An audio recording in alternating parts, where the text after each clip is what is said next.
وإذ أخذ الله ميثاق النبيين لما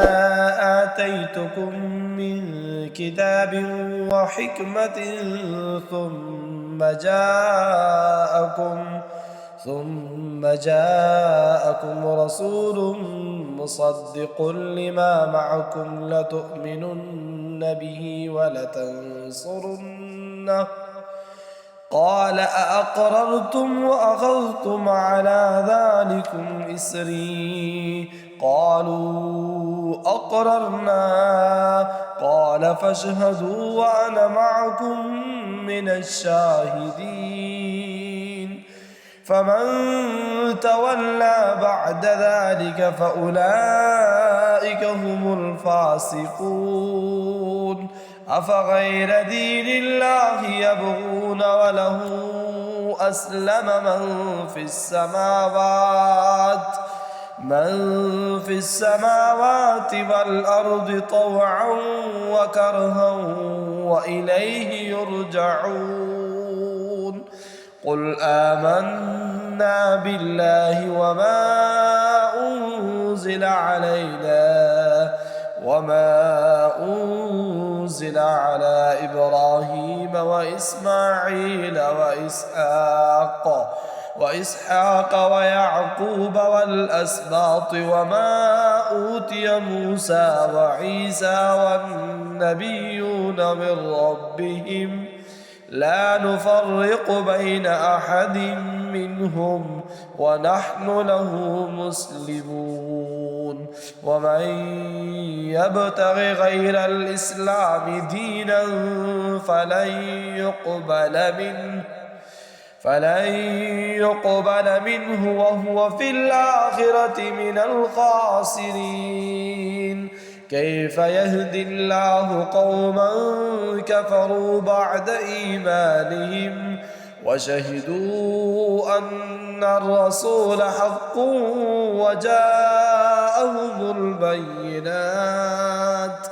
والله لا يهدي القوم الظالمين أولئك جزاؤهم أن عليهم لعنة الله والملائكة والناس أجمعين خالدين فيها لا يخفف عنهم العذاب ولا هم ينظرون إلا الذين تابوا من بعد ذلك وأصلحوا فإن الله غفور رحيم إن الذين كفروا بعد إيمانهم ثم ازدادوا كفرا لن تقبل توبتهم وأولئك هم الظالمون إن الذين كفروا وماتوا وهم كفار فلن يقبل من أحدهم ملء الأرض ذهبا ولو افتدى به أولئك لهم عذاب أليم وما لهم من ناصرين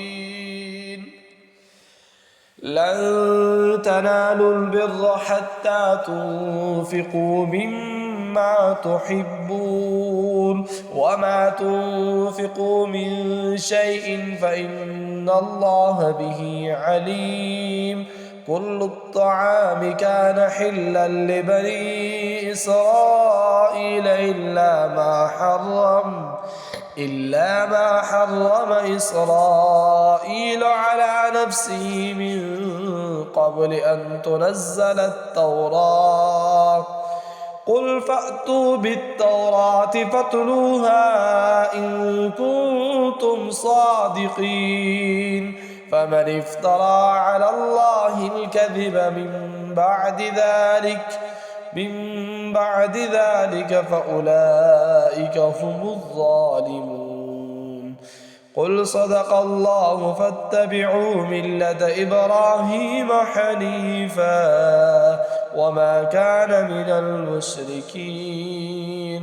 إن أول بيت وضع للناس للذي ببكة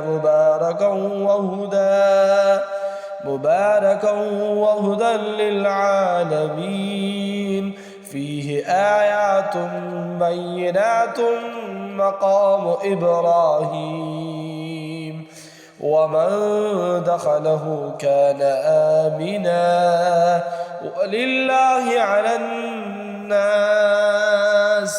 ولله على الناس حج البيت من استطاع إليه سبيلا ومن كفر فإن الله غني عن العالمين. قل يا أهل الكتاب لم تكفرون بآيات الله والله شهيد على ما تعملون. قل يا أهل الكتاب لم تصدون عن سبيل الله من آمن تبغونها عوجا وأنتم شهداء وما الله بغافل عما تعملون. يا أيها الذين آمنوا إن تطيعوا فريقا من الذين أوتوا الكتاب يردونكم بعد إيمانكم كافرين وكيف تكفرون وأنتم تتلى عليكم آيات الله وفيكم رسوله ومن يعتصم بالله فقد هدي إلى صراط مستقيم. يا أيها الذين آمنوا اتقوا الله حق تقاته ولا تموتن إلا وأنتم مسلمون واعتصموا بحبل الله جميعا ولا تفرقوا واذكروا نعمة الله عليكم إذ كنتم أعداء فألف بين قلوبكم فأصبحتم بنعمته إخوانا وكنتم على شفا حفرة من النار فأنقذكم منها كذلك يبين الله لكم آياته لعلكم تهتدون. ولتكن منكم أمة يدعون إلى الخير ويأمرون بالمعروف وينهون عن المنكر وأولئك هم المفلحون. ولا تكونوا كالذين تفرقوا واختلفوا من بعد ما جاءهم البينات وأولئك لهم عذاب عظيم. يوم تبيض وجوه وتسود وجوه فأما الذين اسودت وجوههم أكفرتم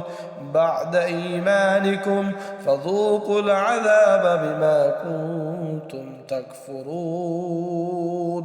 وأما الذين ابيضت وجوههم ففي رحمة الله هم فيها خالدون. تلك آيات الله نتلوها عليك بالحق وما الله يريد ظلما للعالمين. ولله ما في السماوات وما في الأرض وإلى الله ترجع الأمور.